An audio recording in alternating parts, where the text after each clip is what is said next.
pourquoi donc finalement avoir eu un projet autour des marins en tant que réalisateur? Alors justement, moi je travaillais pour la télévision principalement, donc je réalise des films assez classiques, on va dire, et là je voulais sortir et mélanger un petit peu deux matières que je maîtrise un petit peu, qui étaient la photo et le son, mais les séparer. Moi, c'était de la curiosité à la base, vraiment de la curiosité. Donc, j'ai appris ce qu'étaient les Siemens Club et je suis allée frapper à la porte du Siemens Club. Et grâce à eux, grâce à leur équipe, j'ai pu aller aller dans les ports déjà et monter à bord de bateaux. On fait comment pour réussir à capter la confiance et puis prendre des photos comme vous avez pu les prendre? Déjà, on a un lien un petit peu privilégié avec eux puisqu'on est souvent grand maximum 3-4 passagers à bord. Il y a des fois sur des voyages où je me suis retrouvée même toute seule. Du coup, forcément, il y a une proximité qui se fait, on se fait inviter, on rentre un peu dans le cercle de l'équipage. Filmer un marin russe ou ukrainien, c'est pas filmer un Philippin. Hein. Et je pense qu'au niveau du son, ça doit être aussi quelque chose. Ouais, je confirme, au-delà de la langue, les Russes sont moins anglophones que d'autres. Et ils sont, pardon, cette généralité, ils sont un peu rugueux. Les Philippins sont très ouverts à ça. Après, moi j'ai navigué avec des Polonais, des Ukrainiens qui étaient un petit peu plus réticents, mais bon, après on y arrive quand même.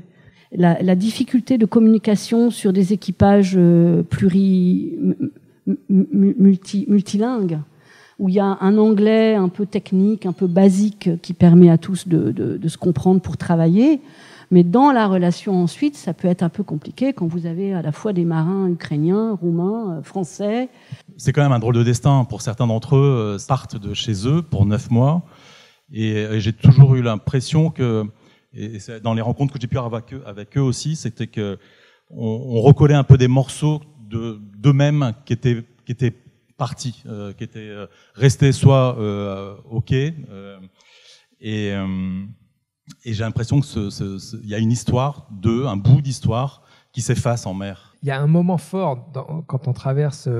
Moi, j'ai eu la chance aussi de traverser 2 fois l'Atlantique sur des navires. C'est le fameux karaoké où là, le caractère taiseux s'efface, où vous devez apprendre à chanter philippin avec un gros qui vous pousse et un petit qui vous encourage.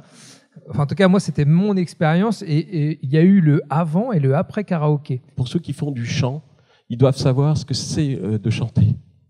Parce qu'on va chercher au fond de soi.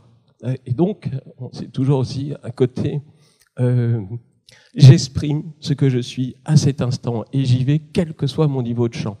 Et ça, c'est très fédérateur. En fin de soirée, quelques hommes chantaient, tragiques ou hilars, couvrant plus ou moins les bruits du navire, et me suis mise à chanter avec eux. Chanter au milieu de nulle part, pour nul autre que le chant. Un monde où les marins ne chanteraient plus serait parfaitement insipide et blafard. C'est un souvenir magnifique fabuleux. De chant. Et j'ai un souvenir d'avoir traversé le Pacifique, donc une fois passé le canal de Panama jusqu'en Australie. Pendant 3 semaines, je n'ai vu rien d'autre que l'horizon à perte de vue. Une mer plutôt calme, mais c'était très impressionnant de revenir à terre après.